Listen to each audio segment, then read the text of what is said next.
The National Broadcasting Company presents Joe McCrae in Tales of the Texas Rangers. Tonight, transcribed from Hollywood, another authentic reenactment of a case from the files of the Texas Rangers.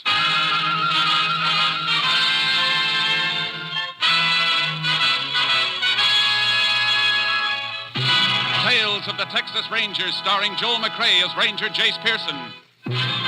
Texas, more than 260,000 square miles, and 50 men who make up the most famous and oldest law enforcement body in North America.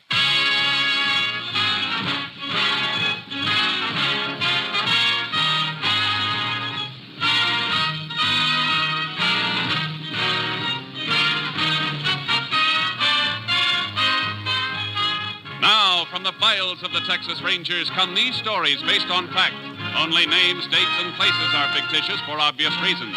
The events themselves are a matter of record.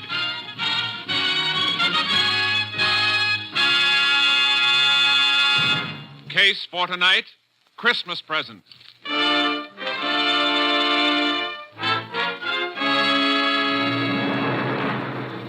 It is 2 p.m., December 21st, 4 days before Christmas in the Depression year of 1931.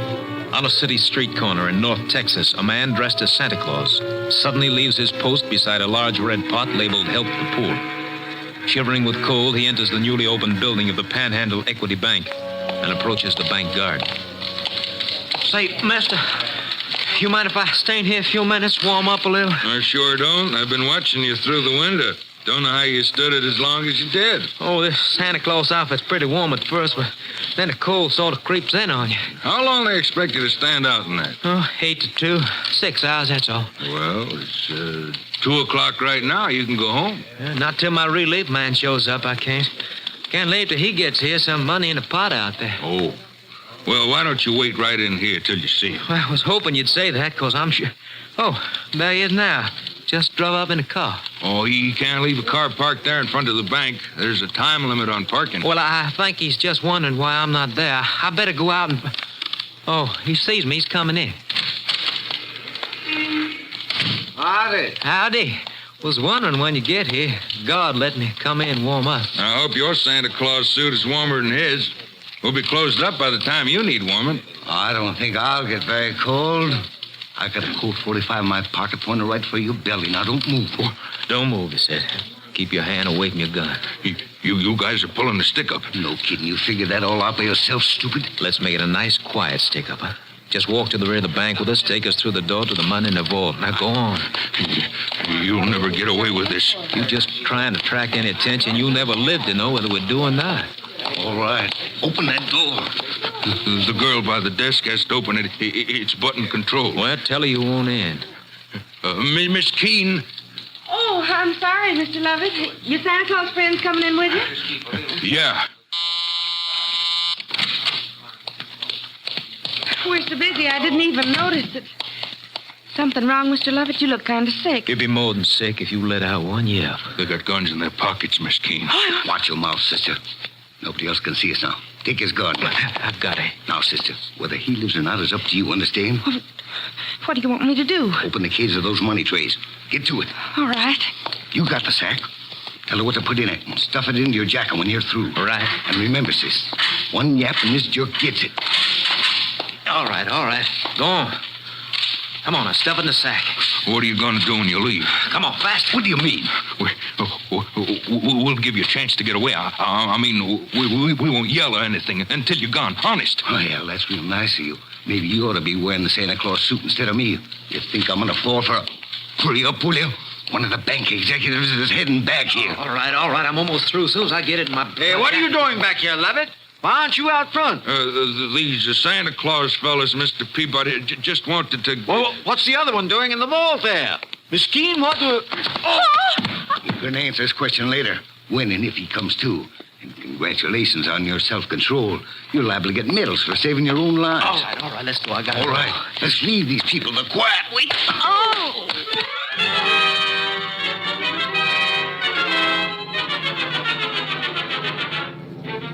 A statewide alarm was put out to all law enforcement agencies in a matter of minutes, but the perpetrators of the Santa Claus stick-up had vanished. Texas Ranger Jace Pearson, closest unit to the scene of the crime, was requested to investigate. The chief police gave me the general details. I'd like to get your story firsthand. Well, I saw the guard take them through there, Ranger. And I went back to see why he was leaving his post on the bank floor, and that's when I got hit. You have any idea how big they were? No, I don't. I was too excited. I see. What's your name? Leon Peabody. I'm second vice president. Now, how about the girl, Miss Keene, and the guard, Lovett? Both of them were knocked out, too. Miss Keene finally came to, and we sent her home, but they took Lovett to the hospital. He wasn't in good shape. Skull fracture? They don't know. How come you stayed around? That's a nasty bump you've got. I feel it, too. Plenty. Ooh. But I knew the police would need whatever information there is, so I stayed. Yeah, you better sit down. Oh, thanks. You think you could recognize either of the hold-up men? Dressed the way they were? I'm afraid not. It's a cinch they chucked those Santa Claus suits right after they left here. I hope they left a few fingerprints. Both of them were wearing gloves. You get a tally on how much they made off with? We're running a tape on it. We'll know in a couple of minutes. Men who pulled this job worked pretty smoothly. They seem to know the setup behind the partitions there. Have any of your employees ever been in any trouble? Those men weren't employees of the bank. I know they weren't. But somebody inside could have supplied them with your new layout. Helped them plan the job. Well, sir, all of our employees have been with us for at least a year, and we haven't taken on any new ones since we moved over here 2 months ago. Mr. Peabody. Oh, yes, Donnelly. Is that the rundown? Yes, sir. 63,800. And we've got serial numbers on some of the larger bills. Good. That'll help if they try to pass any. I'll take a copy of that list. Police can alert the other banks and merchants. We'll get numbers out on the statewide and interstate. We may run down some more serial numbers when we cross-check deposits. That'll be fine. I think you ought to go home now, Mr. Peabody. We can reach you there if you're needed. Oh, thank you. I guess I shouldn't even think about myself, though. I'm a bachelor, but the God love it, he's got a wife and 3 children. Pretty rotten Christmas present for them if he doesn't pull through.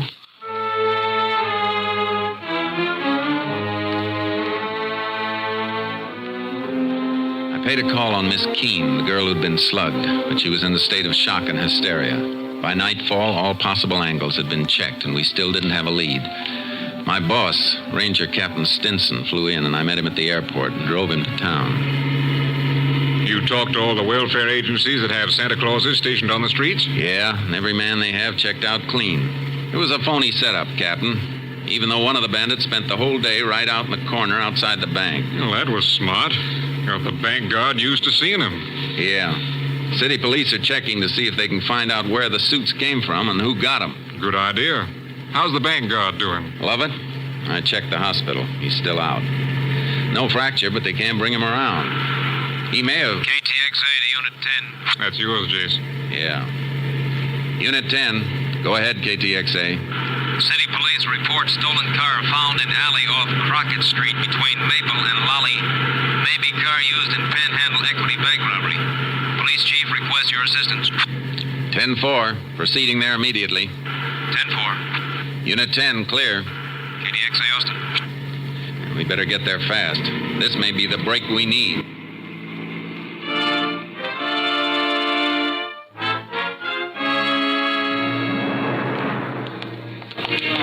Here it is, Rangers, abandoned in the alley. Prowl car spotted it and checked the license on the stolen car list. When was it reported stolen, Chief? Early this morning, but the owner says it might have been missing since yesterday. He's been away. You check on him? Yep, he's clear. That's where he said he was. What makes you fellas think this is the car? Found this on the floor, under the seat. Big red button. Off a Santa suit, all right. I'm going to climb in behind the wheel for a second. Ask one of the men in the prowl car to flash his light this way. Sure. Let's have a spotlight here, will you, boys? Okay, Chief. That do, Ranger? Yeah, that's fine. Hey, have any of your men moved this rear vision mirror, Chief? Nope. How about this front seat? You slide it back to get that button you found? No, just saw it under there and reached in and got it. What are you trying to figure, Jace? The last fellow who drove this car was pretty big, about an inch or inch and a half taller than I am. What makes you think so? Because the seat's all the way back where it would be for a tall driver. and I have to raise myself a bit to get a clear view through the rear vision mirror. Hey, that's good thinking, Jace. Yeah, but maybe he didn't touch anything. Maybe he left the car just like it was when he stole it. I'll give odds against that. A man who's getting away from a bank stick-up wants to know what's coming behind him.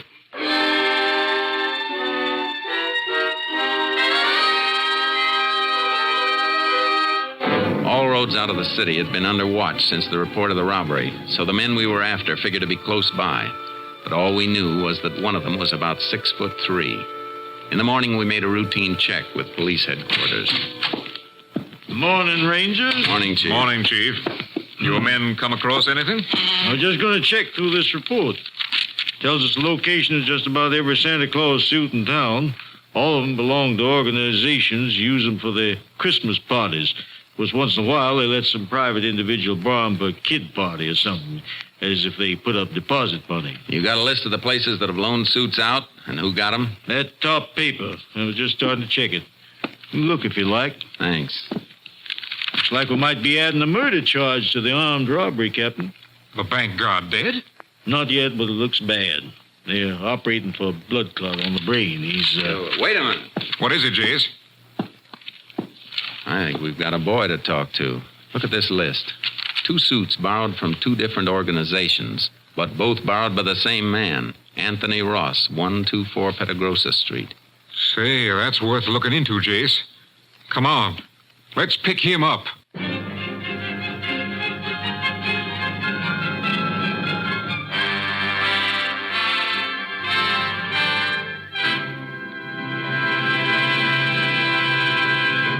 You are listening to Tales of the Texas Rangers, starring Joel McCrea as Ranger Jace Pearson.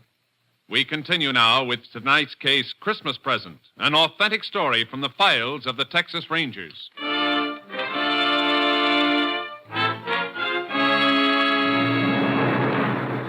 The home of Anthony Ross at 124 Petagrosa Street turned out to be a rundown shack on the outskirts of town.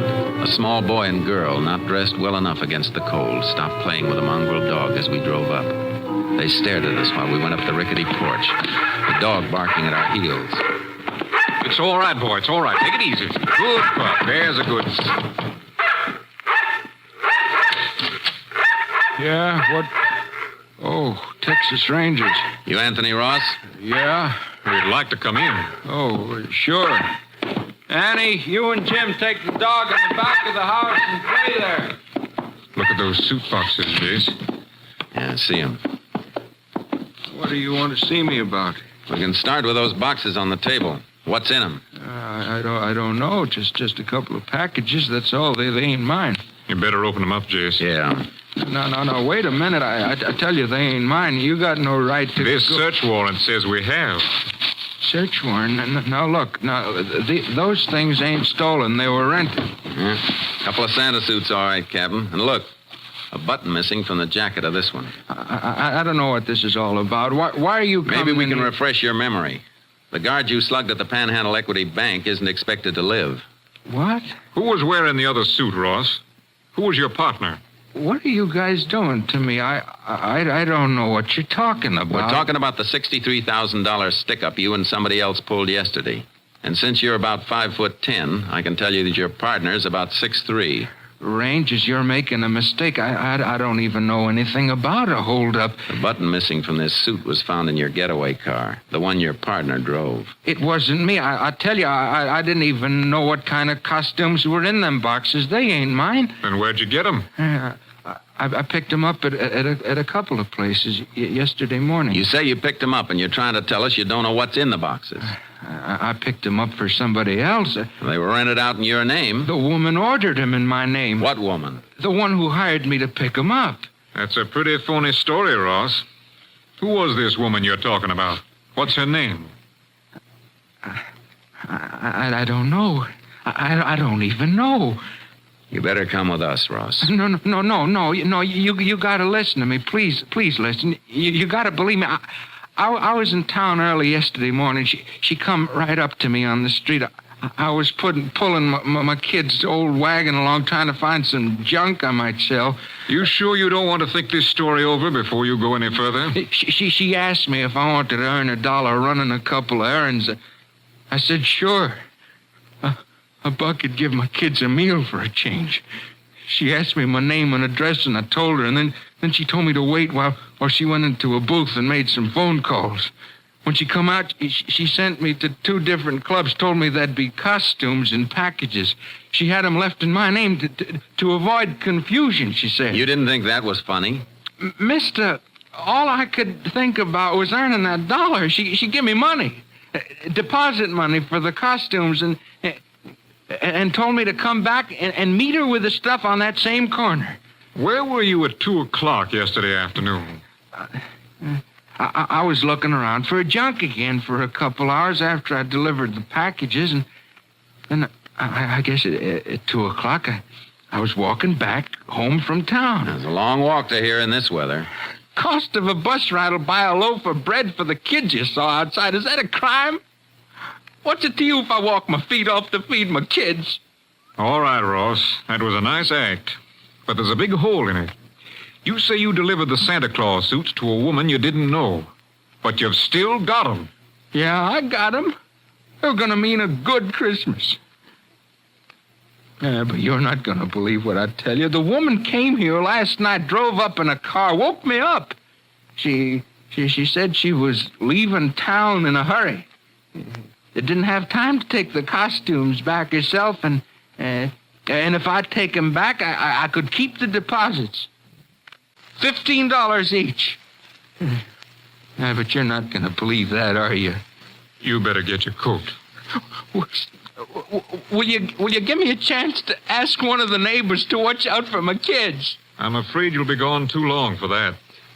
I'm sorry, but we'll have to take him into the juvenile home. Oh. I guess they'll get better care there than I've been able to give. I'll get my coat. Ross, you been doing any painting around here? Painting? This place looked like it ever saw paint. What made you ask that, Jace? I just noticed this inside the leg of this Santa Claus suit. Paint blob. Looks fresh. Well, how come it's inside the leg, not outside? I don't know. That's something we'll have to figure. This is the large size suit. Must have been worn by the big boy we're looking for.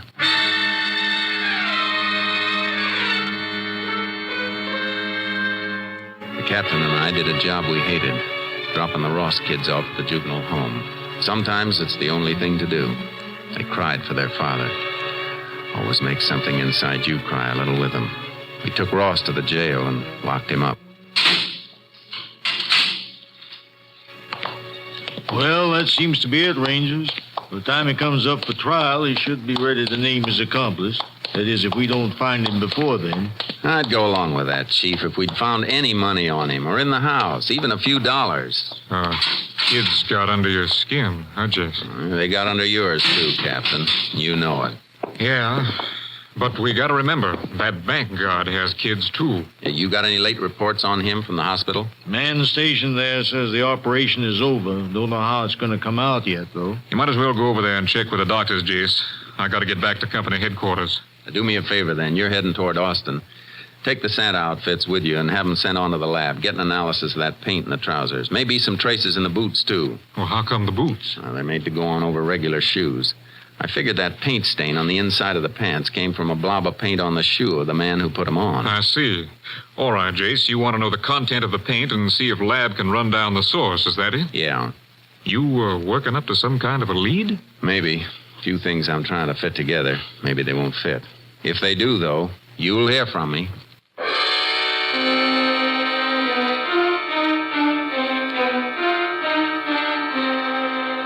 I went over to the hospital and checked with the doctors, but the outcome was still in doubt. The guard's wife was there, face twisted with worry and fear. There was nothing I could do to help, so I got some sleep. Then in the morning, I went back to see the police chief. Oh, Ranger, I'm glad you dropped in. I just had a long-distance call from your lab headquarters at Austin. Report on that paint. Here, I wrote it all down. Paint is manufactured right here in town. Brand name is Light Glow. Light Glow, huh? Mm-hmm. Can you get a list of local painting contractors who use it? Well, I reckon just about all of them do. It's good paint, and this wouldn't hardly be Texas if we didn't deal with a local outfit, would it? No, it wouldn't. Thanks a lot. I'll see you later. Where you going? Over to the Panhandle Equity Bank.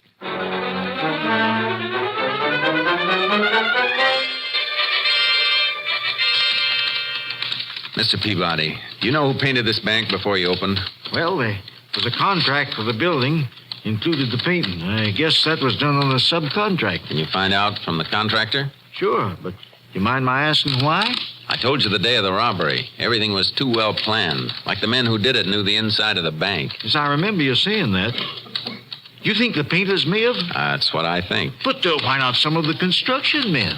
I've got a reason for being interested in painters. Check it for me, will you?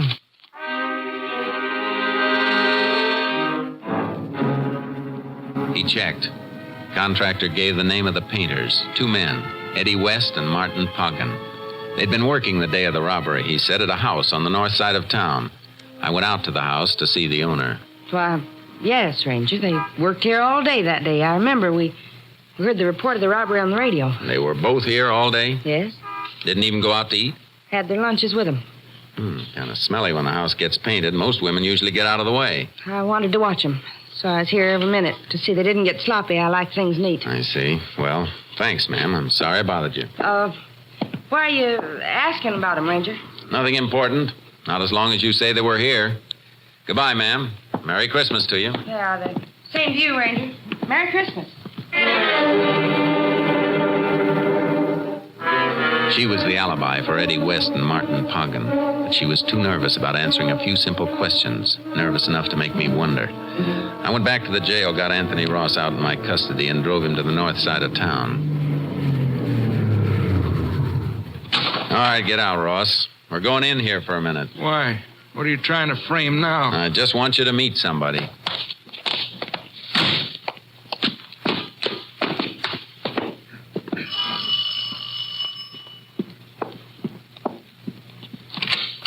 Whoa.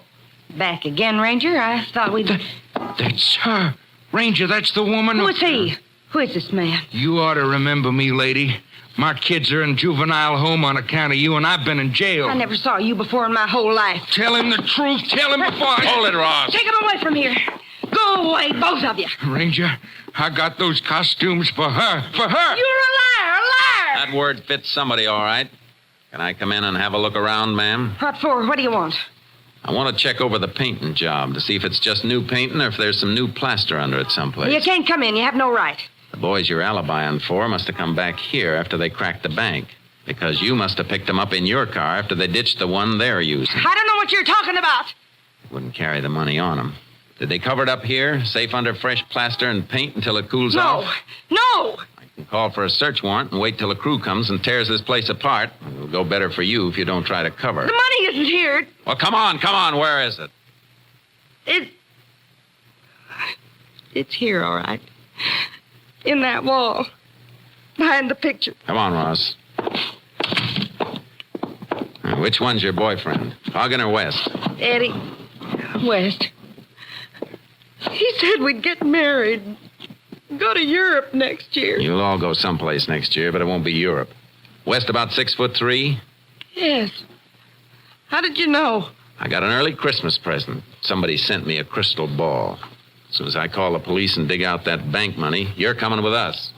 Ranger, I'm clear now, ain't I? Looks that way, Ross, but you'll have to go back to jail for a while and be checked out by the local police. That won't take any longer than it'll take me to pick up Eddie West and Martin Poggin.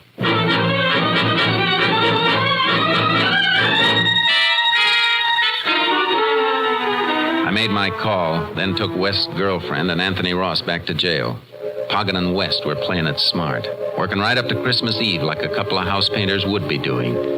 I found out where they were working, a loft of a warehouse. Local police covered the building while I went in.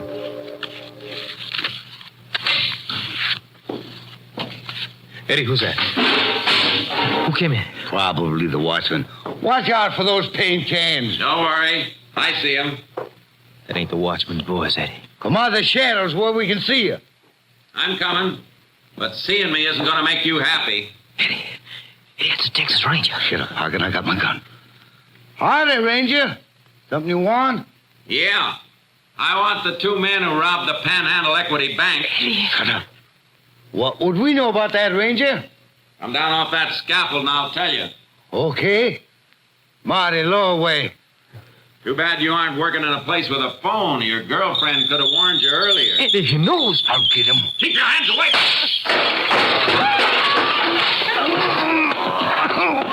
I'm hurt. I'm bleeding. I just nicked you when you tried to dig for that gun in your pocket. You're not hurt. We didn't do nothing, Ranger. Somebody should have told you that the real Santa Claus gives. He doesn't take. Get up and try this present I've got for you. A pair of handcuffs.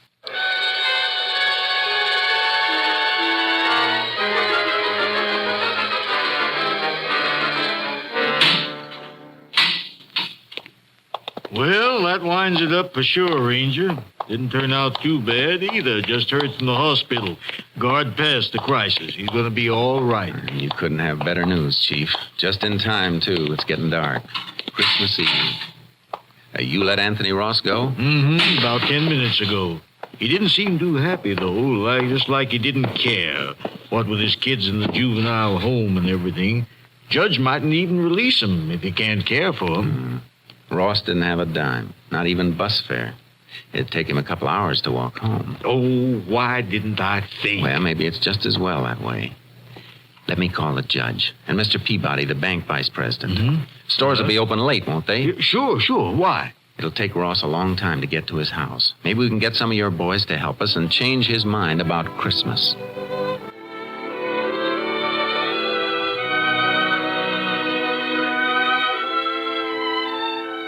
There's Ross. You hear him coming up the walk now? Mm-hmm. Coming slow. His tail is dragging. Yeah. Not that I blame him. Are the kids asleep? Yeah. All bundled up in them new blankets. Shh.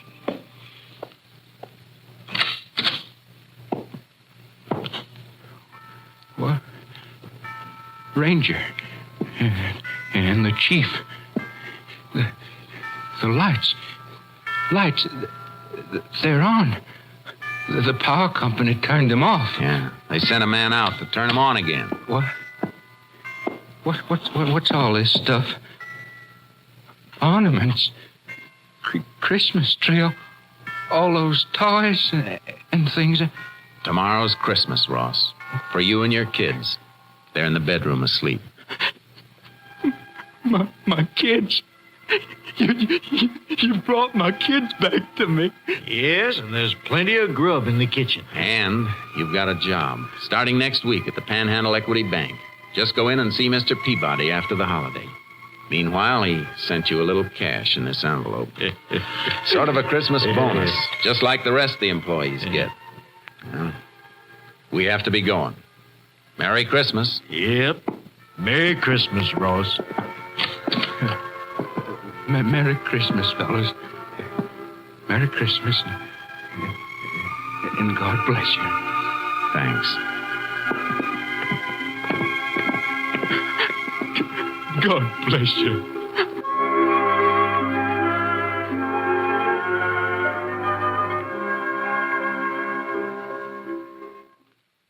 On behalf of all of us on Tales of the Texas Rangers, this is Joel McCrae wishing you a very Merry Christmas. Next week, Joel McCrae in another authentic reenactment of a case from the files of the Texas Rangers.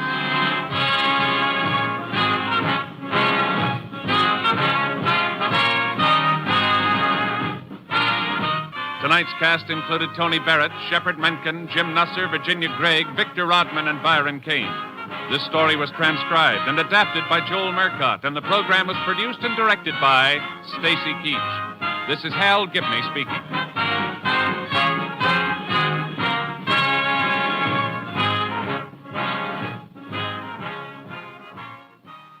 Three chimes mean good times on NBC.